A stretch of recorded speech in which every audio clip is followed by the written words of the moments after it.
Hi friends, it's Mrs. Vincent back again for my last read aloud with you. And I tried to really think about what book I wanted to read you. And I wanted to give you a new series, so hopefully we've kind of sparked an interest. So I read you a Cam Jansen, and then we've gotten some Magic Treehouse with Mrs. McLean. So this is an A to Z book. And I'm gonna make some of us a little bit sad because I know the world that we're living in is a little bit different than what we're used to. This one is called The Unwilling Umpire. So I've gone with kind of a baseball theme. Even though we don't have live baseball, you can still watch some reruns on TV, maybe still get the chance to go out to the park and maybe go play on the baseball diamond anyway. But hopefully it'll give us a little taste of baseball, because when I think of baseball, I always think of summer, and summer just makes me happy.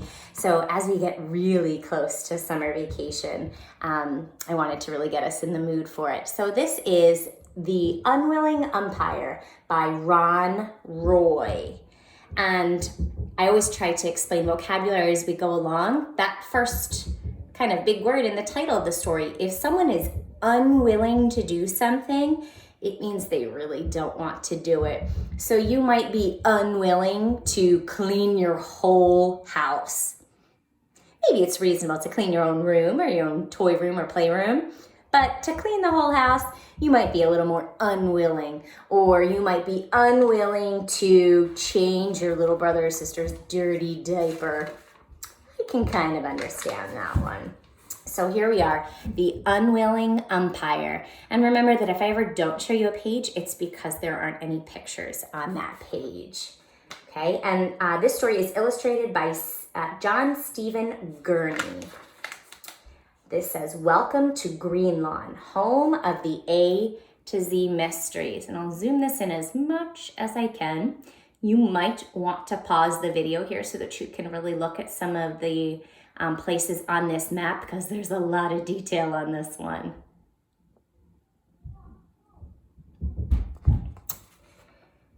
And if you ever come to a part that you might want to kind of go back and record, or like kind of go back to this point in the video, you can certainly do so. Chapter 1. Crack! The baseball popped into the warm June air and rose slowly toward the sky. The crowd leaped to its feet, yelling, "Run, run!" Mr. Dillon, the school principal, dropped the bat and raced toward first base. Dink, Josh, and Ruth Rose were sitting in the front row of bleacher seats. Dink's full name was Donald David Duncan, but his friends called him Dink. And you can see there is the principal running down to the first base line. Kind of imagine Mr. Hornbeck doing that. Makes me chuckle a little bit. And they're all cheering them on. They mentioned in the bleachers. Bleachers are seats for the crowd to sit in to watch the game, but they're also kind of on an incline. So even if you're at the top, you can still kind of see down on what's happening beneath you. "Having a baseball game to raise money was a great idea," Ruth Rose said. "Yeah," said Josh, "we have fun raising funds." The kids in Greenlawn had sold enough tickets to fill the bleachers at the town baseball field. The money would go to Camp Challenge, a summer camp for kids with special needs. Out in center field, Josh's mom watched the baseball as it started to fall. She raised her glove and the ball dropped neatly into it. Mr. Dillon was out. He trotted back toward home plate. "I didn't know my mom could catch like that," Josh said. Dink grinned at Josh. "Too bad she couldn't teach you how," he said, giving Josh an elbow in the side.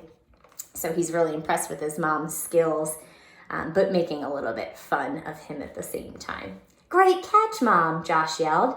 "Gentlemen, you're out," yelled Pete Unkenholtz, the umpire at home plate, motioning with his thumb. "Ladies, you're up."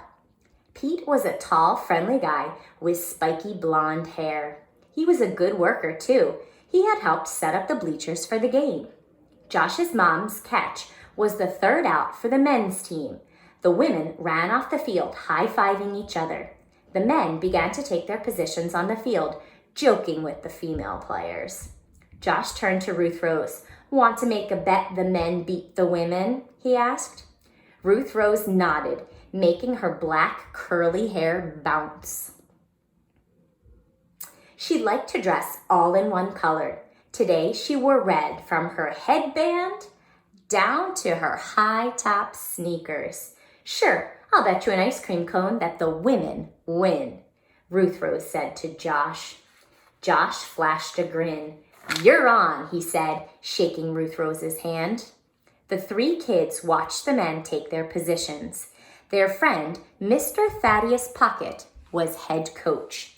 He walked around the field, chatting with the players. "How did Mr. Pocket learn so much about baseball?" Dink asked. "He told me he played a lot in college," Josh said. "It was great of him to bring some of the baseballs from his collection to the game today," Ruth Rose said. "Yeah, I guess they're worth a lot of money," Dink added. "He let me hold the one signed by Babe Ruth," who is a very famous baseball player and from Baltimore, if I'm not completely mistaken. "Cool, I'm named after a famous baseball player," Ruth Rose said. "Ha," Josh said. "I think they named a candy bar after him, too." 6 of Mr. Pocket's autographed baseballs were on display in the clubhouse. Everyone who bought a ticket to the game had a chance to admire them in the locked case. Admire was one of the words that we talked about. Admire means to kind of gaze longingly. These are baseballs signed by famous people, so Babe Ruth being one of them. The men were all in their field positions. Ellie was up first on the women's team. She grabbed a bat and headed for the batter's box. Pete smiled at Ellie and gave her a thumbs up. "Pete seems like a nice guy," Dink said. "I'm glad he volunteered to ump." Ump is an abbreviation for the word umpire, so sometimes they just call you the ump. "Where did he come from?" Josh asked. "He just showed up a couple of weeks ago, right?" Dink shrugged. "I don't know, but everyone seems to like him a lot."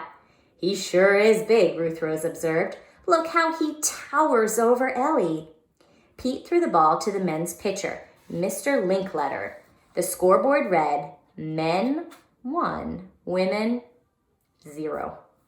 Remember, there's a bet on the line here. "Play ball," Pete yelled. Ellie stepped up to the batter's box. Everyone cheered as she got ready for the first pitch from Mr. Linkletter. Behind Ellie, Jake, a local firefighter, was catching. He crouched with his mitt in front of his chin. So when you crouch, it means kind of to go down into a really deep squat, so you're down on the ground. And he puts the glove up, the mitt up, right in front of his face, one, so you don't get hit by the ball, so that you catch it. So he's the catcher behind there. So if the batter doesn't swing, he's there to catch it. The pitch was low, but Ellie swung anyway. She missed, and the ball zinged into Jake's waiting glove. "Strike 1, Pete announced, as Jake tossed the ball to the pitcher. Mr. Linkletter wound up and threw his next pitch. This one was high, but Ellie swung and caught part of the ball. It skipped down the first base line. Lucky O'Leary fielded the ball in foul territory and whipped it back to Mr. Linkletter. Strike 2. If it goes on the other side of that line, it counts as a strike. It's a foul ball. The spectators jumped to their feet for the third pitch. Everyone was yelling, whistling, or clapping. Pete raised his arms for quiet. Mr. Linkletter's third pitch was right in the strike zone. Ellie swung with all her might. Crack! The ball soared over Mr. Linkletter's head, dropped and rolled between Officer Fallon's legs in center field. Ellie took off. By the time Officer Fallon ran down the ball and snapped it to Lucky O'Leary at first, Ellie was rounding second base. Lucky threw to Doc Henry at third, but Lucky's throw was wide. When Doc lunged for the ball, Ellie made third base and kept running. With legs pumping and arms swinging, she thundered across home plate. "Safe!" shouted Pete, throwing his arms wide. Everyone leaped into the air and yelled. Ellie had scored the first run for the women. The scoreboard now read, and I'll show you words, but it says men won, women won. So there weren't a whole lot of pictures in this first chapter. Again, I promise I'm not keeping anything from you. You really kind of have to use your imagination. The author sometimes gives us details about our main characters. So we know that we have Dink, whose real name is not Dink. They gave us his Donald David Duncan, but his friends call him Dink. We also learned about Ruth Rose, who is named after another famous baseball player, Pete Rose. But it's also the name of a candy bar. They kind of made a joke. But remember, Ruth Rose also likes to dress from head to toe in the same color. So I have kind of a yellowish golden color shirt. She would have a headband that's gold, a shirt that's gold, pants that are gold, and shoes that are gold, which would be pretty interesting. Today, she's got red on. But they are doing pretty well right now. At least they've tied it up. That was chapter 1.